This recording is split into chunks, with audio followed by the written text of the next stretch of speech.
આપણે રોજબરોજ જે વીજળી વાપરીએ છીએ ક્યારે વિચાર્યું છે કે બને છે કેવી રીતે? એ બને છે ઓલ્ટરનેટર નામના એક મશીનમાં.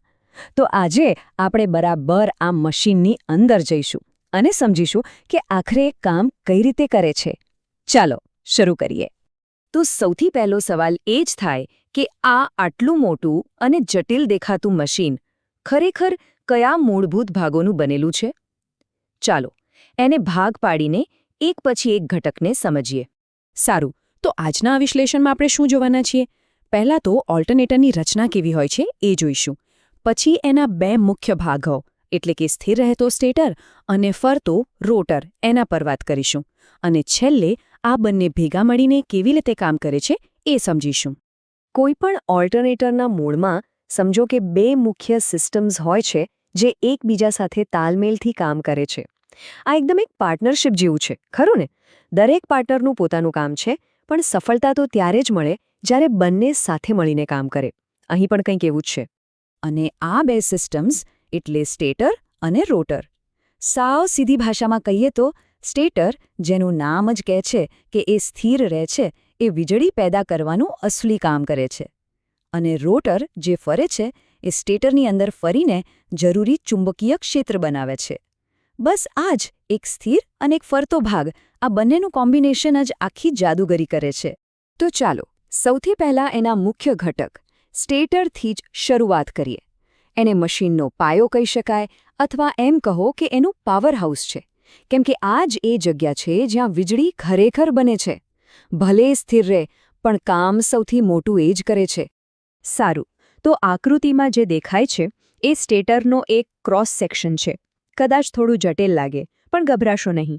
એના મુખ્ય ભાગો ખરેખર તો બહુ જ સીધા અને સરળ છે. ચાલો જોઈએ કે આ ભાગો કયા છે અને શું કામ કરે છે. કોઈ પણ સ્ટેટર મુખ્યત્વે 3 ભાગોનું બનેલું હોય છે. પહેલું છે સ્ટેટર કોર, જે એનું મુખ્ય માળખું છે. બીજું છે સ્લોટ્સ, એટલે કે કોર પર પાડેલા ખાંચા. અને ત્રીજું છે આર્મેચર વાઇન્ડિંગ્સ, મતલબ કે તાંબાના તાર જે આ ખાંચાની અંદર ગોઠવેલા હોય છે. હવે અહીંયા એક બહુ જ રસપ્રદ એન્જિનિયરિંગ ચેલેન્જ સામે આવે છે. જુઓ, જ્યારે મશીન ચાલે છે ને, ત્યારે ચુંબકીય ક્ષેત્રને લીધે અમુક ઊર્જા ગરમી બનીને વેડફાઈ જાય છે. આને ટેકનિકલ ભાષામાં હિસ્ટેરિસિસ અને એડી કરન્ટ લોસ કહેવાય છે. તમે એને એક જાતનું એનર્જી લીકેજ સમજી શકો છો. અને એન્જિનિયરોનું મુખ્ય કામ આ લીકેજને બને એટલું ઓછું કરવાનું હોય છે, જેના માટે તેઓ સ્ટેટર કોરની ડિઝાઇન ખાસ રીતે બનાવે છે. તો સવાલ એ છે કે આ એનર્જી લીકેજને રોકવામાં કેવી રીતે આવે? બસ અહીં જ તો એન્જિનિયરિંગની ખરી કમાલ છે. સ્ટેટરનો કોર કોઈ એક મોટા નક્કર ટુકડામાંથી નથી બનતો. એના બદલે એને સિલિકોન સ્ટીલની પાતળી પાતળી પટ્ટીઓથી બનાવવામાં આવે છે, જે એકબીજા પર ગોઠવેલી હોય છે અને એકબીજાથી ઇન્સ્યુલેટેડ પણ હોય છે. આને જ લેમિનેશન કહેવાય છે. આ ડિઝાઇન શું કરે છે? એ પેલા નકામા કરંટને વહેવા માટેનો રસ્તો જ તોડી નાખે છે. છે ને ગજબની વાત? આ એક નાનકડી પણ સ્માર્ટ યુક્તિથી મશીનની એફિશિયન્સી એટલે કે કાર્યક્ષમતા અનેક ગણી વધી જાય છે.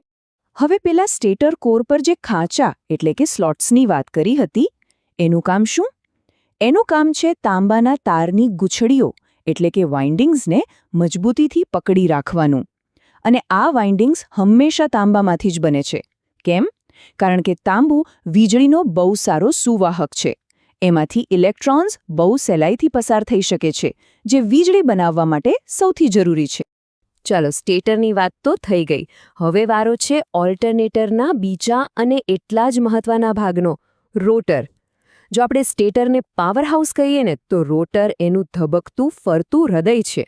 એનું મુખ્ય કામ છે એકદમ શક્તિશાળી ફરતું ચુંબકીય ક્ષેત્ર બનાવવાનું. આ ચુંબકીય ક્ષેત્ર જ સ્ટેટરમાં વીજળી પેદા કરવા માટે જવાબદાર છે. હવે રોટર પણ એક સરખા નથી હોતા. એના મુખ્યત્વે 2 પ્રકાર છે. પહેલું છે પ્રોજેક્ટેડ પોલ ટાઈપ.